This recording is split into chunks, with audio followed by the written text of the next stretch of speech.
निम्नलिखित में से कौन सा शियोत्सव कर्नाटक में नवंबर से दिसंबर के महीने में मनाया जाता है? तो इसका करेक्ट ऑप्शन हमारा हो जाएगा फर्स्ट हुथरी। हुथरी जो फेस्टिवल है नवंबर से दिसंबर के महीने में कर्नाटक में मनाया जाता है। नेक्स्ट क्वेश्चन की बात करते हैं। निम्नलिखित में से कौन शास्त्रीय नृत्य शैली भगवान जगन्नाथ की पूजा से संबंधित है? तो ओडिसी नृत्य जो है ये संबंधित है।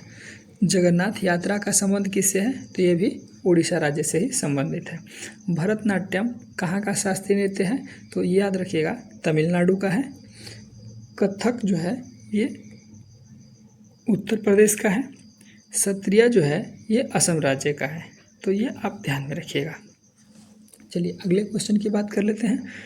भारत की प्रथम महिला उच्च न्यायालय न्यायाधीश फातिमा बीबी भारत के किस राज्य से संबंधित है? तो इसका करेक्ट ऑप्शन हो जाएगा केरल। केरल की राजधानी कहाँ है?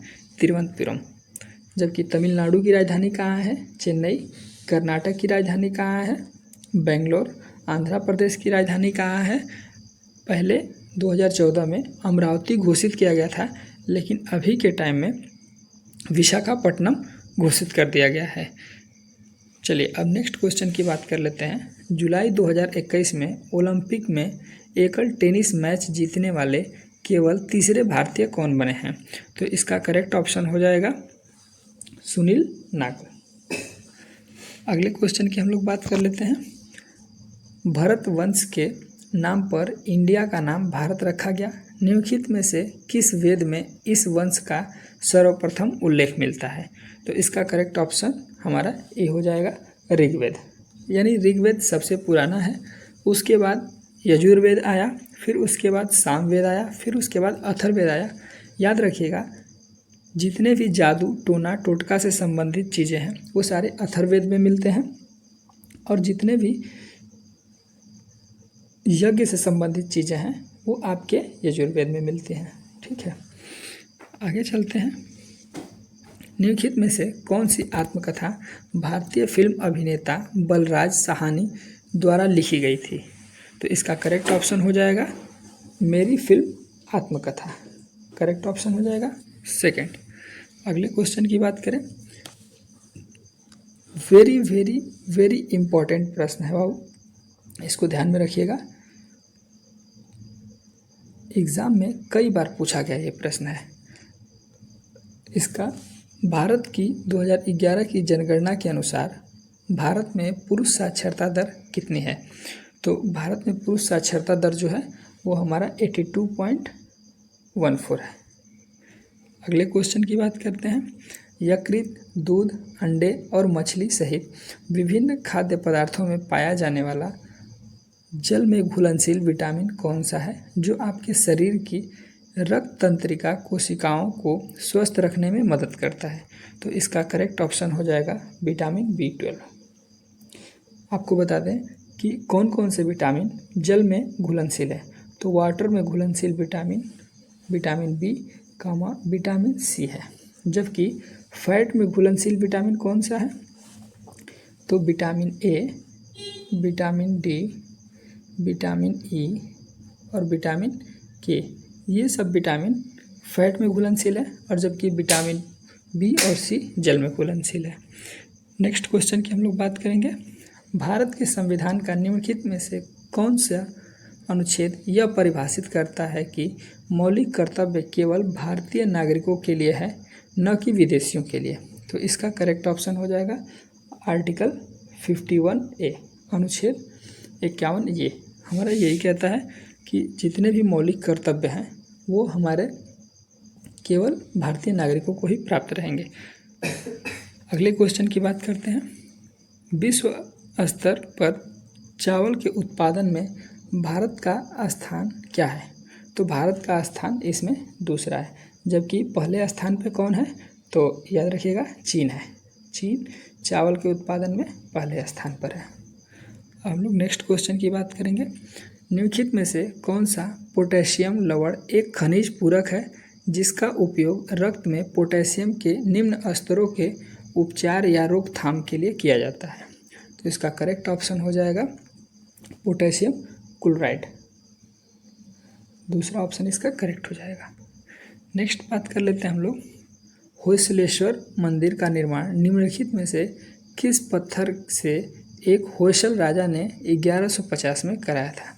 तो इसका करेक्ट ऑप्शन हो जाएगा काला शिष्ट पत्थर, जो कि करेक्ट ऑप्शन ये हमारा बी वाला हो जाएगा।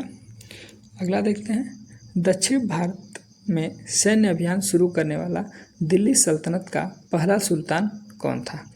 तो दिल्ली सल्तनत का पहला सुल्तान ऐसा अलाउद्दीन खिलजी था। इसने अपने आप को द्वितीय सिकंदर भी घोषित किया था। चलिए हम लोग नेक्स्ट क्वेश्चन की बात करते हैं। मार्च 2022 में virtual smart grid knowledge centre और इनोवेशन पार्क का शुभारंभ निम्नलिखित में से किसके द्वारा किया गया? इसका करेक्ट ऑप्शन हो जाएगा राजकुमार सिंह के द्वारा। नेक्स्ट क्वेश्चन की बात करेंगे, पारिस्थितिकी तंत्र के कार्य करने और बने रहने के लिए बुनियादी आवश्यकता क्या है? तो इसका करेक्ट ऑप्शन हो जाएगा सौर ऊर्जा का निवेश। अब अगले क्वेश्चन की बात करेंगे हम लोग, ब्रिटिश भारत में निम्नलिखित राष्ट्रीय नेताओं में से किसे grand old man of India कहा जाता है? तो दादा भाई नौरोजी को grand old man of the India कहा जाता है। अगले क्वेश्चन की हम लोग बात करते हैं, निम्नलिखित में से किस व्यक्ति को ग्रैमी और ऑस्कर दोनों पुरस्कार प्राप्त हुए हैं? तो इसका करेक्ट ऑप्शन हो जाएगा गुलजार को। अगले क्वेश्चन की हम लोग बात करेंगे, पद्म पुरस्कार विजेता सुधा सिंह निम्नलिखित में से किस क्षेत्र की खिलाड़ी हैं? तो इसका करेक्ट ऑप्शन ए हो जाएगा एथलेटिक्स। अगले क्वेश्चन की बात करते हैं हम लोग, उस उपकरण का नाम बताइए जिसका इस्तेमाल मौसम विज्ञानियों द्वारा सौर विकिरण को समतल पर आपतन के गोलार्ध के क्षेत्र में मापने के लिए किया जाता है। तो इसका करेक्ट ऑप्शन हो जाएगा पायरोनोमीटर। देखिए बैरोमीटर जो है, बैरोमीटर का इस्तेमाल हम लोग वायुमंडलीय दाब को मापने के लिए करते हैं, जबकि हाइग्रोमीटर का इस्तेमाल हम लोग वायुमंडल में आर्द्रता को मापने के लिए करते हैं, जबकि एनीमोमीटर का इस्तेमाल हम लोग हवा की गति को मापने के लिए करते हैं। चलिए अगले क्वेश्चन की हम लोग बात कर लेते हैं, दक्षिण भारत की ऐसी प्रमुख नदियों में से कौन है जो अरब सागर में गिरती है? तो इसका करेक्ट ऑप्शन हो जाएगा नर्मदा और ताप्ती नदी। ये दो ऐसी नदियां हैं जो अरब सागर में गिरती हैं। बाकी चंबल, कोसी, कृष्णा, कावेरी, महानदी, ब्रह्मपुत्रा, ये सारी नदियां बंगाल की खाड़ी में गिरती हैं। अगले क्वेश्चन की बात करें, बैडमिंटन की एक अंतर्राष्ट्रीय पुरुष टीम चैंपियनशिप थॉमस कप का पहला संस्करण निम्नलिखित में से किस वर्ष आयोजित किया गया था? तो इसका करेक्ट ऑप्शन हो जाएगा 1949 में।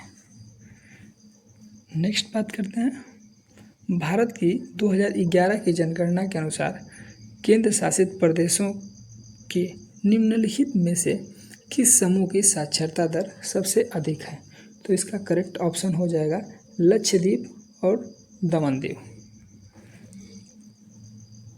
अगला क्वेश्चन कह रहा है, रानी गाइडिनल्यू निम्नलिखित में से किस आंदोलन से जुड़ी हैं? तो इसका करेक्ट ऑप्शन हो जाएगा हेरिका आंदोलन। हेरिका आंदोलन से ये जुड़ी हुई हैं। अगले क्वेश्चन की बात करेंगे, संगीत नाटक अकादमी पुरस्कार से सम्मानित रतिकांत महापात्र को भारत के निम्नलिखित शास्त्रीय नृत्य किस शास्त्रीय नृत्य के लिए जाना जाता है? तो इसका करेक्ट ऑप्शन हो जाएगा उड़ीसा। तो उड़ीसा की राजधानी आप कमेंट बॉक्स में बताएंगे, बाकी हम राज्यों के बता देते हैं आपको। तो मणिपुरी जो है ये मणिपुर की भाषा है या फिर मणिपुरी की नृत्य भी है। कथकली जो है ये उत्तर प्रदेश की नृत्य है और कथक जो है ये केरल का शास्त्रीय नृत्य है। अगले क्वेश्चन की हम लोग बात कर लेते हैं। जनवरी 2022 में प्रधानमंत्री नरेंद्र मोदी की अध्यक्षता में केंद्रीय मंत्रिमंडल ने 31 मार्च 2022 से आगे वर्ष के लिए राष्ट्रीय सफाई कर्मचारी आयोग के कार्यकाल के विस्तार को मंजूरी दे दी है। इसका करेक्ट ऑप्शन हो जाएगा ऑप्शन नंबर सेकेंड जो है, यानी 3 वर्ष के लिए मंजूरी दे दिया गया है। अगर वीडियो आपको अच्छी लगी तो चैनल को ज़रूर सब्सक्राइब करें, वीडियो को लाइक करें और ऐसे ही अपडेट पाने के लिए आप बेल आइकन को ज़रूर दबाएं। धन्यवाद।